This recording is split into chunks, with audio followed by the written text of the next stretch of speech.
Hi, everyone. Welcome. Thanks for being with us. I think this is our 6th week of town hall meetings, and it means a lot to all of us to be able to be with you during this time. I don't know how things feel this week. Things here in Boston feel like they're changing a little. We're exhausted. We're parenting at home I have 2 elementary school age kids. The adrenaline has, for some of us, started to wear off, and the reality and the challenges set in deep. I know things are different for all of you depending on what part of the country you're in, when you're listening to this, if it's morning or afternoon or evening. And just want to really thank you for being with us, for working with us together through this. Before I introduce our 2 speakers today, we have a little thank you video that we want to share. It's on our homepage, and we'll send it out to all of you with the recording and any materials from this webinar. But Michael, I think, is going to cue it up and share it. And we would ask you, please, if you could, to share this with all of your colleagues who are chaplains, to express to all of you our deep gratitude for your continued work.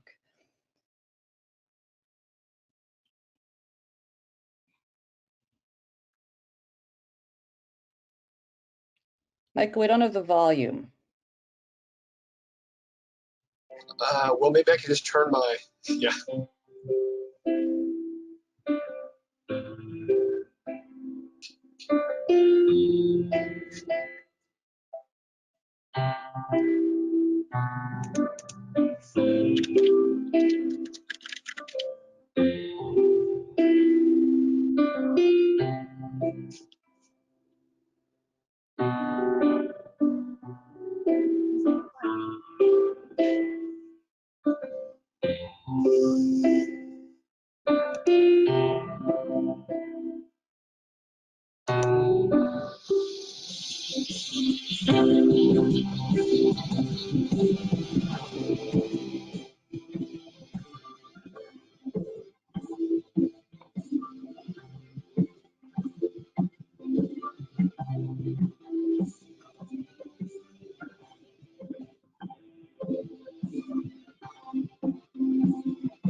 So thank you, Michael. Thanks to all of you for your continued work.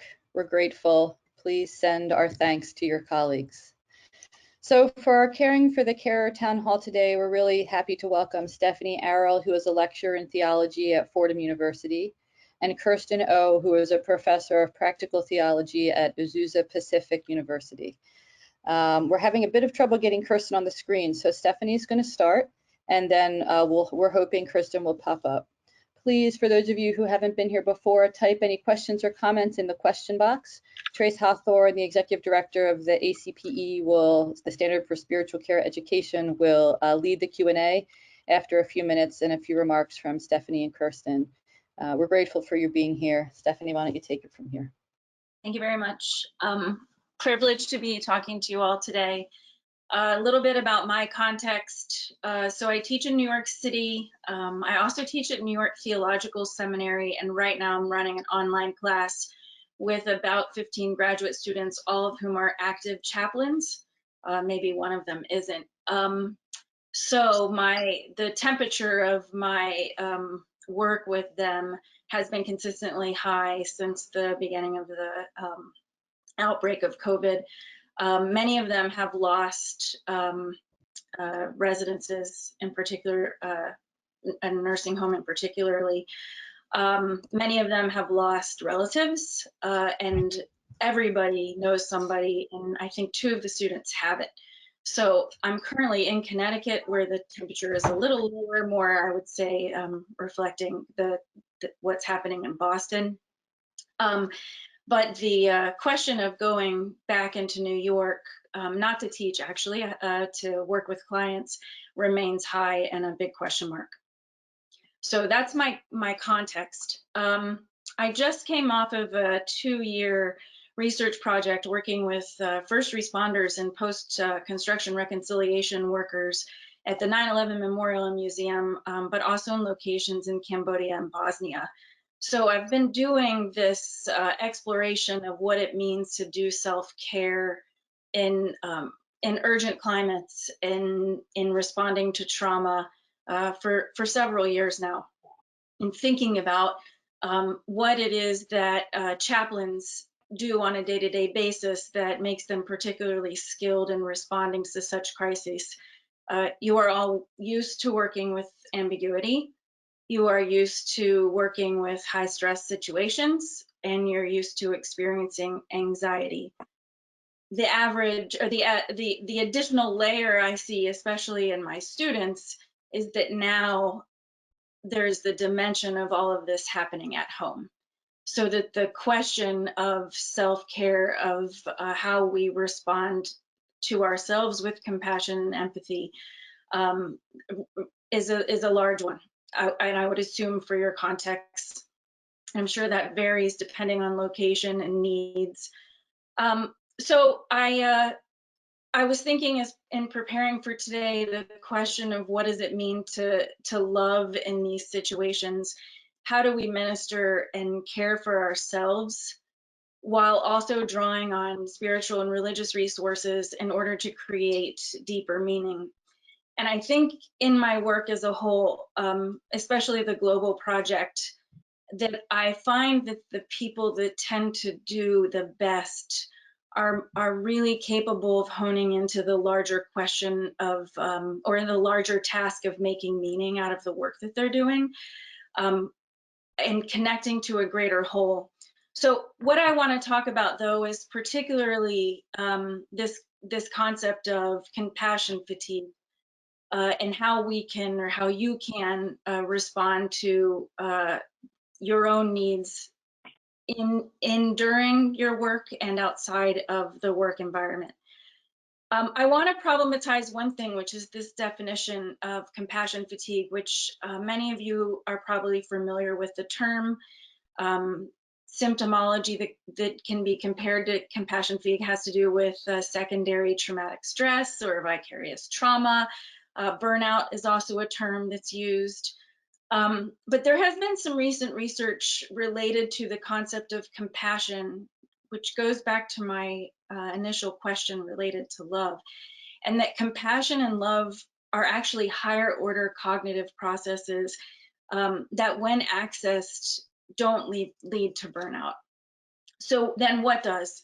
And that's where I want to turn to the word empathy. Now, I think it doesn't really matter which term you use, but I think it's useful in thinking about the mechanisms for both in terms of how one is going to then turn to tools or skills related to self-care.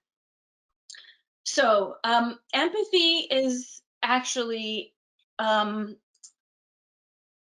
be thought of in three particular arenas. One, somatic, or what happens to your body. One, affective, or what's related to your emotional processes. And one that's cognitive, which is more of a mirror neuron thinking component. Again, I think we could talk about that for a while, but the definitions of those matter less than what's at play.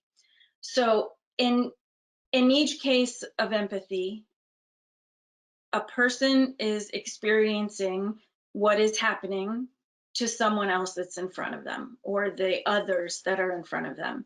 That happens on a bodily level, and that happens on an emotional level.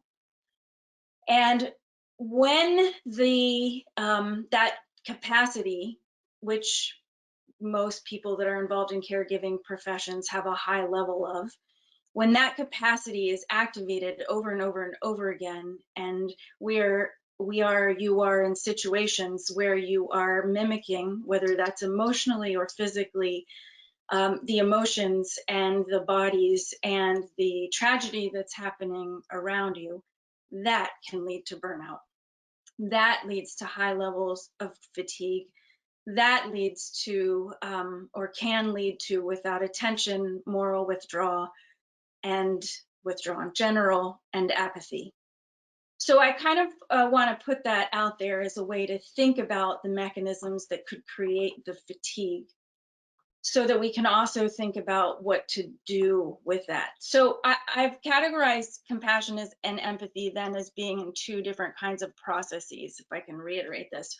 One is a high order cognitive mechanism, and the other one is more closely related to basic brain activities at the brainstem. So then, meaning that empathy in its somatic and affective realms doesn't have to be thought about, it just happens. You can't control necessarily, if you're highly empathic, the way that your body responds to watching someone else in pain.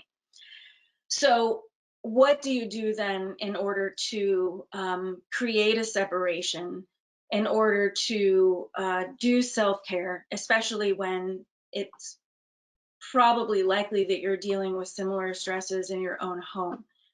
There are many answers to that. We could talk about the different styles, the different ways that we do self-care, but I think I would like to leave you with three sort of areas to think about doing self-care in relationship to thinking about how you are empathic with others. So one has to do with the vagus nerve, which is some of you, if you know anything about trauma, might know what's happening with the vagus nerve and the way that it shuts down when we get into flight or fight. So stimulating the vagus nerve is actually a great technique in helping the immune system, which is useful in the environment that we find ourselves. But it also helps digestive processes. It controls heart rate. It can be stimulated through breathing exercises, which is why breathing is so often, one reason why breathing is so often considered a great tool for lowering anxiety. But it can also be stimulated through a variety of activities, some of which I will share with you. So one is gargling warm salt water. Simple enough, it stimulates that nerve. The nerve runs under your tongue to your brainstem and then down to your pelvis. But it is important to make a sound when you're gargling because that rhythmic activity, similar as doing like an in yoga, will stimulate the nerve. Another way is the in yoga. Also, the act of humming can actually stimulate the nerve.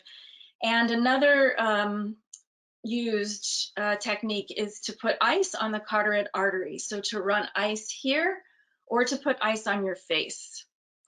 So those are just very simple, thinking about flight or flight mechanisms, ways to calm down your heart in a high stress situation. Another more cognitive way to do this, but also which helps the stimulation of anxiety. And I didn't make these up, so you might have heard of this before, which is the 5-4-3-2-1 technique. So in the first case, you would identify 5 things that you see, the way light reflects on a surface, a particular color, maybe an object you've never noticed, a good conversation with oneself while recognizing what you see is to ask if you're safe and to recognize that in this particular moment that you're seeing these things, that you are completely safe. You can use tactile things, and this is incredibly great for somatic empathic responses. So carrying around something fuzzy in your pocket, holding a rock or carrying a rock. If you don't have anything on your person, to pick something up off of a desk or in a room and examine its texture and feel it. Doing something tactile is a great way to ground the body and calm down the nervous system. So the 5-4-3-2-1 goes through the senses, as you might have assumed. 3 is things that you can hear that are outside of the environment that might be high stressed. So a car outside, the closing of a door, distant traffic, or even if you can hear nature's trees blowing in the wind. The second, to go to number 2, is to think about things that you can smell. In a hospital room or in a situation like COVID, that might be a little bit challenging to find something pleasant. So you could carry around essential oil or even a cloth that has some kind of scent in it, and doing that can calm the nervous system. And then the last is something that you can taste. So you could taste could be carrying around candies or cough drops, or just something that you can use to remind yourself that you're in your body and safe at any particular moment. These can be done in order, or they can be done in isolation. So those are two ways to calm the nervous system. Then I wanted to offer you something that's more pastorally framed in an acronym called GRACE. This is a Halifax, Joan Halifax's acronym, but I think that it's useful. It can be used in combination with the two techniques that I've just mentioned, or the many techniques within these two realms that I've mentioned. GRACE is to the G, gather attention. This is really about getting grounded in your body. The physical elements of the exercises that I've articulated can be used to do this gathering. The R, my mind is blanking. The R is, I lost my R. I lost my R. I'm gonna skip my R because my mind is blanking with you all. I will find it and we will come back to it on the questions. A is attunement. So attunement is, I think, important. You think about it in two ways as chaplains. One is being attuned with the people around you, but I think that that's done most efficiently and safely when someone's attuned with themselves.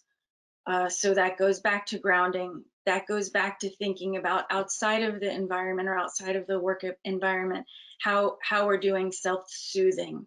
So more basic self-care, thinking about taking a bath, or making sure that you're fed well, or making sure that there's good levels of exercise. So these are the things that keep us kind of in tune with ourselves. The C is to consider what provides humility. I think, at least I've seen in my students, that this is an easy one, to really look around and be humbled by the situation, and to work with people with humility. And the E, I think, is particularly important because it has to do with knowing how to end. So how to engage, but then also how to let go, and to end a situation and let it go and then move on. That gets us in discussions about the grieving process, which I believe there are some of these webinars on that. But I also think that that is the doorway into thinking a little bit more deeply about how we love ourselves when we leave high stress situations. So thank you.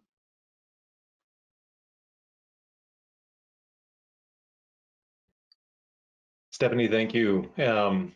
We have not been able to track down Kirsten, and in these days, we know that flexibility ought to be the F that goes at the end of GRACE.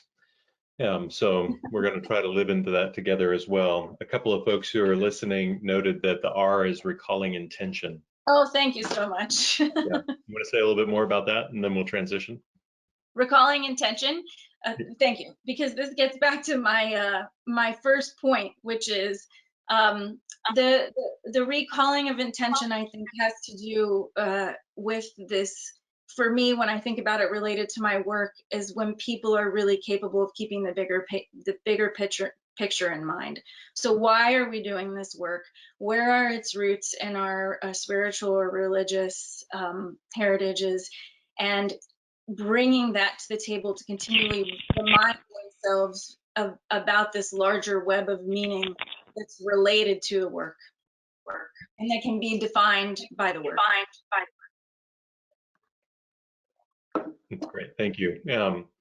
A number of Joan Halifax's resources are available on the web right now for free, along with lots of other COVID made available resources that people might be interested in exploring. There's a really good article that is out there. I'll try to get the link to Michael so you can post it on the website of Grace and how Joan has used that with nurses.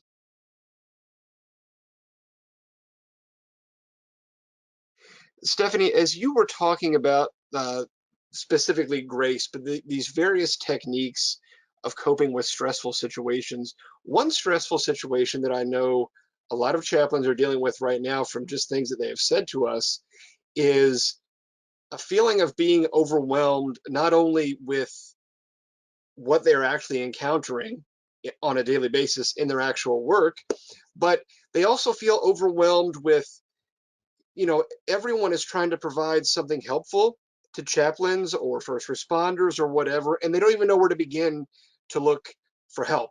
A lot of chaplains feel like there is just so much to do that they don't know where to begin, and they don't even know what tools to look for to start digging out. They can't find the shovel because there are too many shovels. So if we specifically think about the stress of overwhelm, what can be done in that in that situation?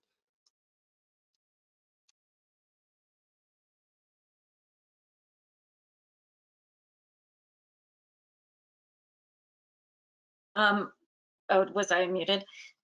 Okay. I'll use an analogy, which is this the bombardment of social media and of news. So I use this as an analogy of watching the news, of taking in so much information that it all sort of washes itself out. So I mean, it's a hard question to answer because I think it's very individual based on how people organize their minds. So I would want to ask somebody asking me this how they have done well in doing organizational techniques just to create a sense of calm for themselves. So like the number one thing is, how do I create this calm so that I can then move to a place of action? Because without the calm, with the bombardment of information, I can't take a place of action. So it has to do with stopping the information for a minute, or making a decision when one is going to enter into that information, so that they know that it's going to be bombarded. So whether that's through an email exchange, or whether that's I'm going into a space where I know I'm going to get bombarded by this information, just finding pockets of time where that is absent to get grounded again. Where to begin, where to rank, I think depends on the hierarchy of needs. Can you speak a little bit more about the kind of things? Like, are we talking, can you be more specific about maybe a few examples? So for one example, obviously all of this is brand new. And a lot of chaplains are struggling with, what do I do when I cannot actually see the person that I'm supposed to be helping? The hospital context is the most obvious. If I can't go into the patient room, what do I do? And so there are lots of resources out there on what we're coming to call telechaplaincy or telehealth chaplaincy, but there are so many that they don't know where to begin. So it's sort of like, paralysis by choice is sort of the thing that comes to mind here. But I want to make sure that we're supporting chaplains in a way that is actually helpful and not just dumping information on them and saying, okay, now go. So to speak to the, I've seen a couple of things out there that if the question of how do I help when I'm in a hospital and I can't get access to the patient, well, there are family members and there's staff and there's other people that one can help. So if it's a question of, am I active? What do I have? Do I need to have something to do? There are plenty to do, and I think staff members, cleaning, faculty, and just anybody who's around, that's useful. So helping staff could be one focus if that's the direction. In terms of the what I have found useful when everything went online, and I'm teaching at 2 institutions, so everybody's using something else, and there's a technique. And basically I said, I'm using this one, and I didn't listen. I did not even look at anything else. I just decided this is the one I'm learning, and that's it. Like, there's not another option, and I don't watch when they do the discussions on the best techniques. I just kind of figured out this is gonna work for me, because of course there's other ways. Of course there can be improvements, but right now is probably not the time to take the learning curve to figure out all the different aspects and which one is the best, which one is easy to use, and which one can I use right now. And then to kind of block that out, I mean, I think that we're at a pivot point, and I think that the world is going to change related to technology. There will be plenty of time of trying to figure out what's the best. So the question to me is, which one gets the job done that's going to decrease my stress, and not which one's the best, or which one allows me to do this the best. I just need one, that's all. So that's my practical answer to your question. That's a little less related to responding to trauma. I'm more just trying to stay sane. It does sound like it's an emphasis right now. Often when you're in the middle of the crisis, you focus on functionality. We're not as concerned about best practice. We can talk about that upon reflection. But right now it is about what's working for you, how do you keep it working for you, and what do you need to be able to keep things going forward. I am curious, in light of what you shared, especially around recognizing anxiety within the kinds of things that everyone's got to be carrying at this stage, especially on the front lines. What are some of the cues that you would want people to pay attention to when you're moving from what would be considered normal stress within this to a more of a pathological place? When do you know you've hit the breaking point? That's a great question. I think there are different signals: behavioral, physical, and emotional. We could probably come up with a larger list, but I'll land on those three. I think when your body stops processing, it just stops working. Feeling inflammation is a good indication that your immune system is not functioning at its highest rates, so that there might be some needs related to that. I've seen in my clients, which I've been doing online, a lot of dehydration, especially a couple of them are over 80, and they're not drinking because they're not moving around. So the body's signal that it needs water is not operating at the same. Food intake is different. So I think that on a physical level, basic needs and making sure that it's like a little bit of an over attention to what's happening with the immune system, and it's happening to like everyone. I moved to Connecticut for this time in a family's house because I can move more than my little apartment right outside of New York City. And there was a big difference in how I feel physically. So I think that the concept of movement and keeping the body working correctly is critical. So the indicators, what I would suggest is to pretend like you're almost going to get a cold. So all of those things that you would do almost before a cold: vitamin C, drink lots of water, have some soup, drink warm things. These are things that are self-nurturing. So that would be the sort of where I would go with the physical. Exercise, of course, relates to that. So behaviorally, it depends on people's history, but I think when we self-reflect, it's easy to say, these are old patterns or behaviors or things that I would use in order to respond to situations that I do in times of stress that don't necessarily work. And I think that there's a large spectrum. There are lots of jokes out there about wine consumption on the internet right now, like which room you go to for your wine tasting. So where is the balance point of those things? So some of those may be balanced with other things that we do, and that's fine. Some of that might be using, and I don't just mean with chemicals. A big trigger that I've seen is people reaching out to people that aren't necessarily helpful.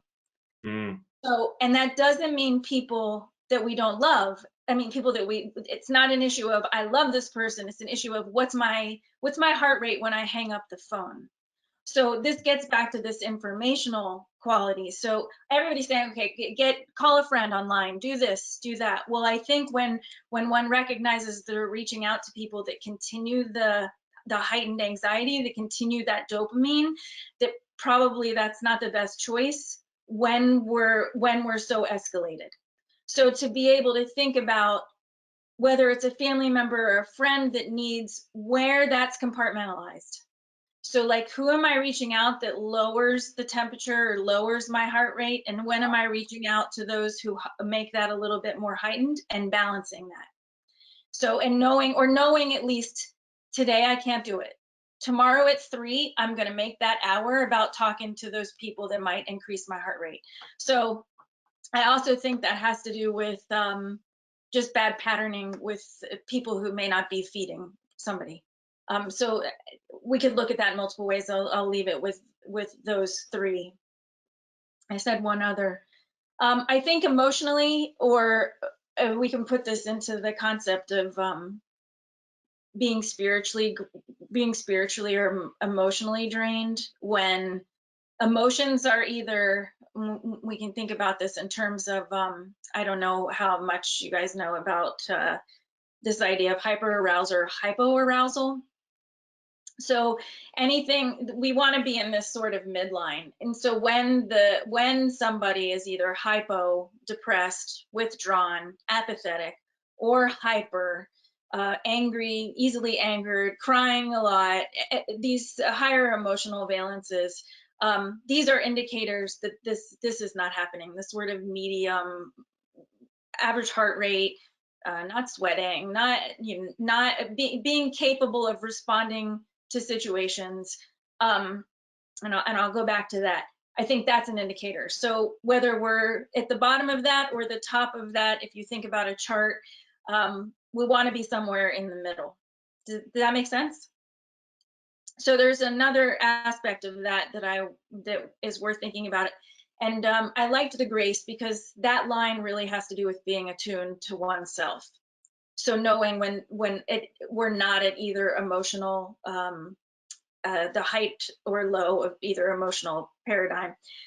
And this idea of attunement, I like people to think about it as being a combination of 2 things, or having 2 elements: being calm or being relaxed.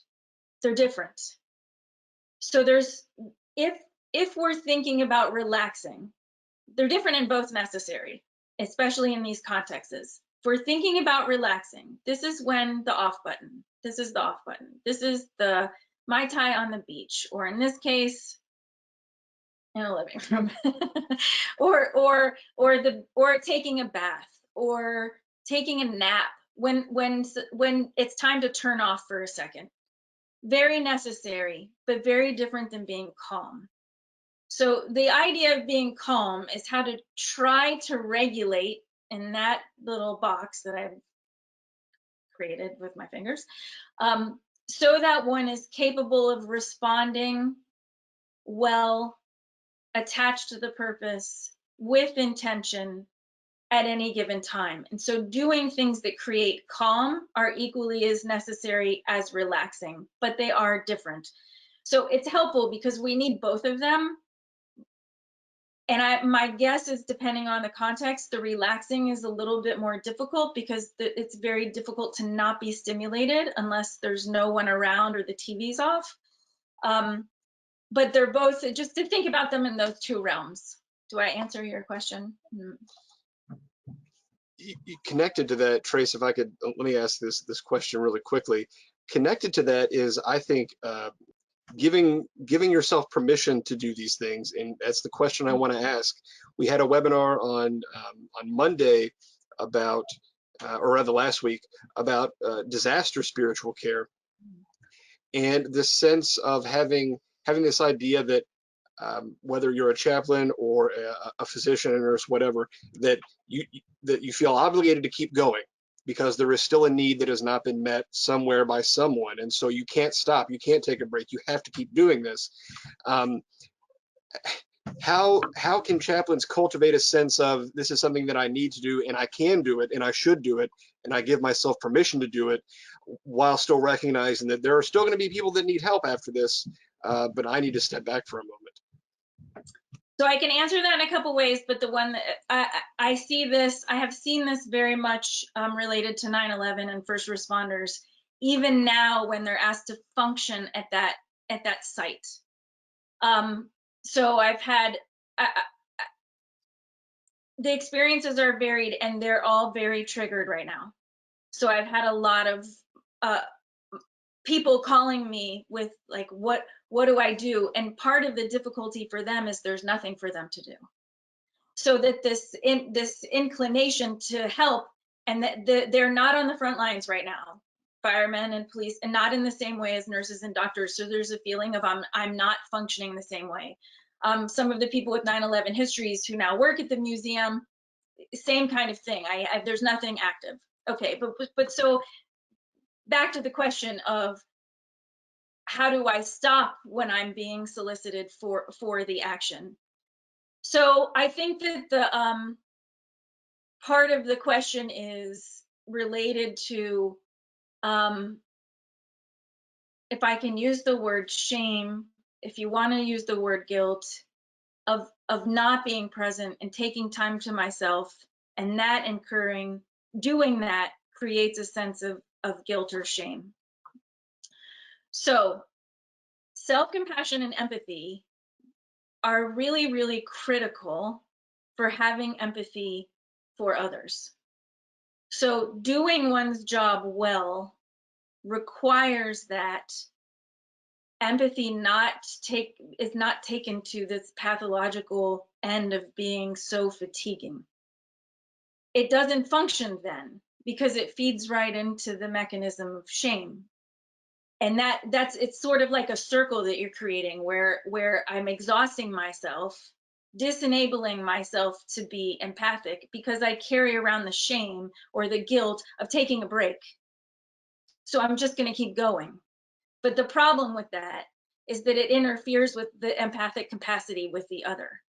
So I'll say this just a little differently, which is part of what creates that empathic connection. One example would be eye contact. So you're conveying to someone else that you love them through the moment of eye contact, through listening, through being present, maybe through shared laughter. When that's not given to the self, eye contact, relationship with another person that you love, your own sort of, I don't know, watching something funny, creating some kind of laughter. Also touch, self-touch even, breathing with the hand on the chest.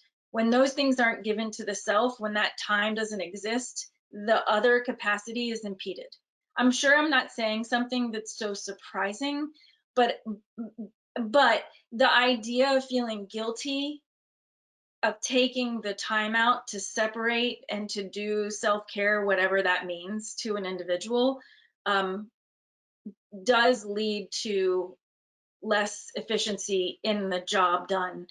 The other thing I will say that I've heard a lot in first responders and other people in healing professions has to do with this, like, again, shame that how I'm not supposed to be affected. I should be able, because I understand all of this, I'm a caregiver, that I shouldn't be affected.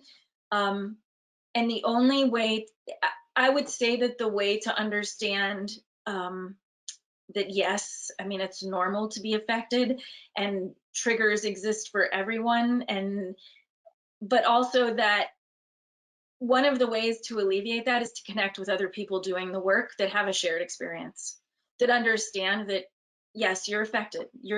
It doesn't, the level of what's being asked of everyone right now, especially people in any caregiving profession, is so high that it's impossible. It's impossible that people not be affected adversely. So this is another question to dealing with the internet or dealing with the tele. Find the way to help yourself be less affected because It's just the case that you are. Yeah, I would offer there are groups right now through the Association of Professional Chaplains, affinity groups that are being offered on a regular basis. You might want to check out their website, professionalchaplains.org, where folks can gather and talk about precisely what you're talking about. Somebody raised an interesting question as a kind of follow-up.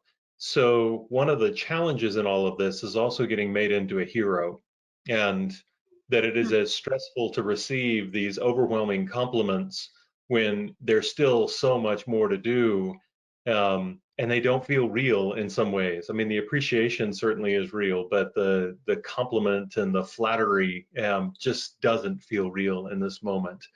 How do you respond when the praise is just overwhelming?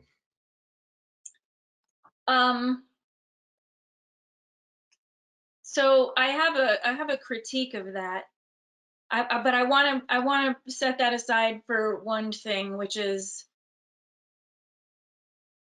feeling grateful is an important experience to have to create meaning. So the gratitude and that sentiment is really important for the person expressing it, more than I think the receiver, in terms of creating meaning in any given situation. So I think that as difficult it is to receive, if one can reframe it as the need of the other, regardless of what it means for the person doing the receiving, that's a way to shift instead of taking it inward. The other thing that I will say in terms of these high trauma situations, the hero is the rescuer, which within a dialect of trauma creates part of what's called a triangle of a victim, a perpetrator, and a hero. When people are responding to trauma, they often create this paradigm. So there has to be a hero. There has to be somebody that's going to help. This thing is killing us, and I'm a victim. But then you're here. There's the hero. So somehow that triangle, there's help. But it is the discomfort. I would for me, the discomfort would come from understanding that there's a paradigm that's being set up that I don't feel comfortable like working within. So, but to also understand that that's a response to the trauma can even help. So in that, if that's the dynamic that's occurring, which may not be the dynamic, but it's one way of thinking about it, is to not take the role, to accept the gratitude, but not take the role. So, and what does that mean for any particular situation is it has to be contextualized, but it is to not take the role. So then I'm a helper, thank you, move on. Again, this would have to do with this E at the end of grace to be able to end, to be able to step out of that triangle and then move on, let go of that role and that place. Those are two examples. I'm sure we could have other answers to that question. I just want to say that because I think the experience of the response to this, again, is new, and I think very individual. Yeah, well, there's a lot of different kinds of cloth that you will find in a clinical situation. Spandex and capes tends not to be one of the primary ones, and yet the need for somebody to be the hero in the midst of chaos is, I think, really understandable. I'm curious in terms of your work with the chaplains that are in your class right now. What are some of the things that you're hearing from them? I think for a lot of chaplains, there's just kind of a fundamental disorientation to what they thought the role was going to be, and this pandemic has changed some of the terms of service. Are there some themes that stand out to you from the class? This is my most difficult effort right now personally, just because I'm trying to balance the hat of being a professor teaching them about human development with the negotiations necessary at the beginning of a class when I have two husbands in other rooms isolated with COVID and family members wearing masks and someone else just exhausted because they've lost 10 people in their residence home, and her brother. So I think I teach them today. So my next, I turn off and then I have a minute and then I will go and teach them. The themes, I would say, deep loss, not only loss of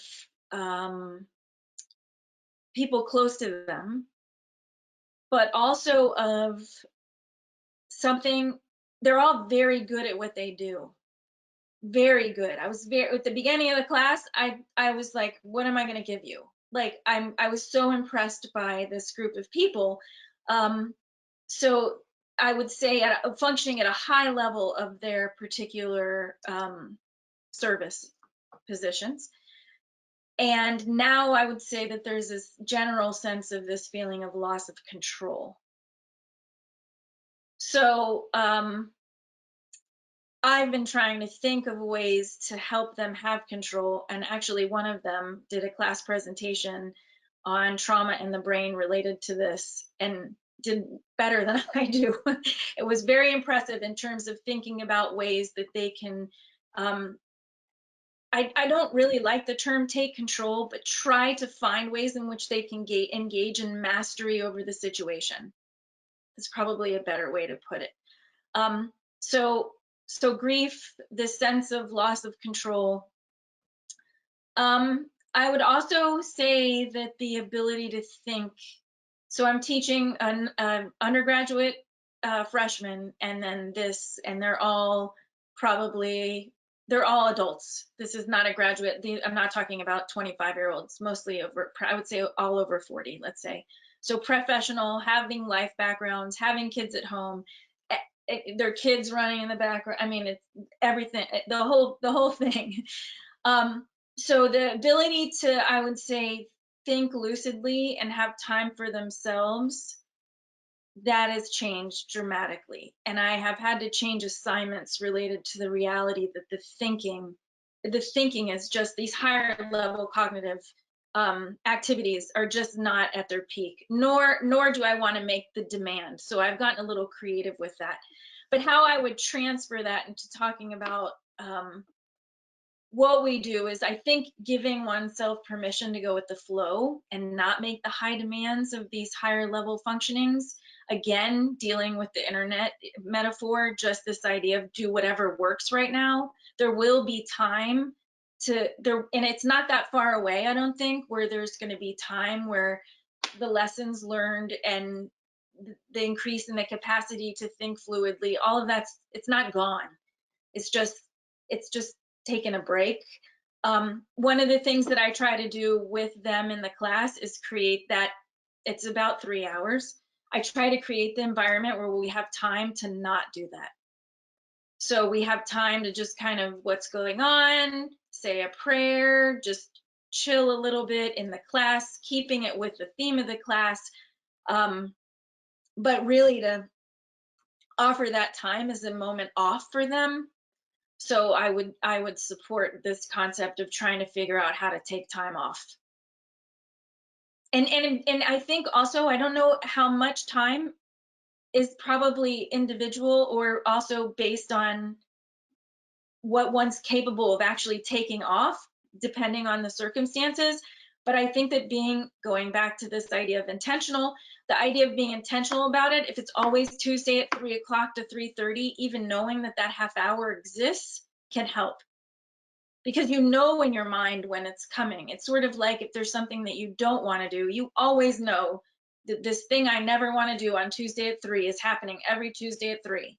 But if you know that this thing you want to do, that this little button of pause at Tuesday at 3, you will also remember that that's happening.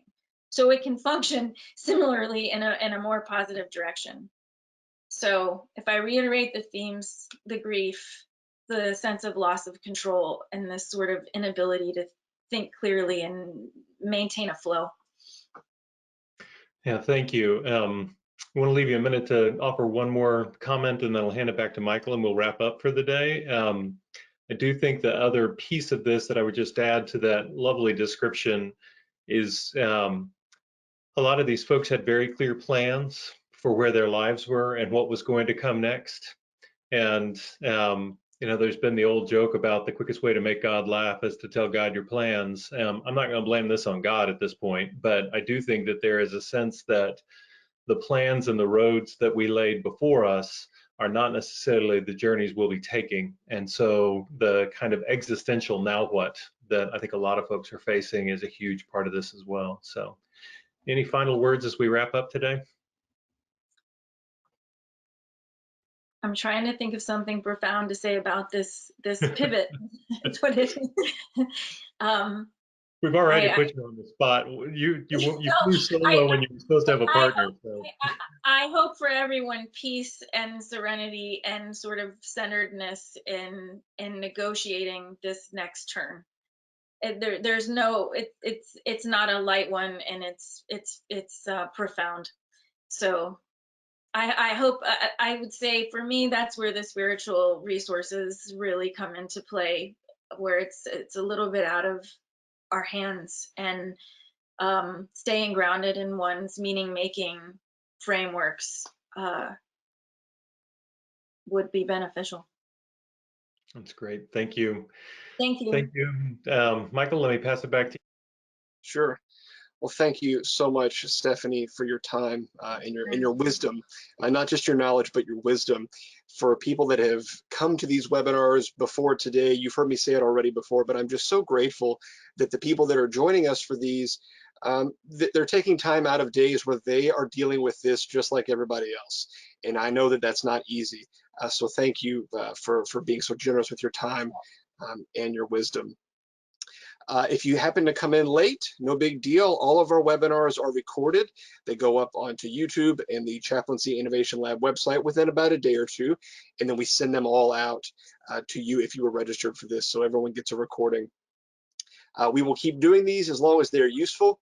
If there are themes that you would like for us to explore or resources that you need, please do let us know. We don't want to contribute too much to the mountain of resources that everyone is being buried under, but we want to be responsive. So if there are things that we can do or pass along or talk about, please do let us know. We're very happy to do that. Thank you, Stephanie, for being with us today. Thank you, Trace, and thank all of you for being here. We will talk to you later. Have a good afternoon, everyone. Bye-bye. Bye-bye.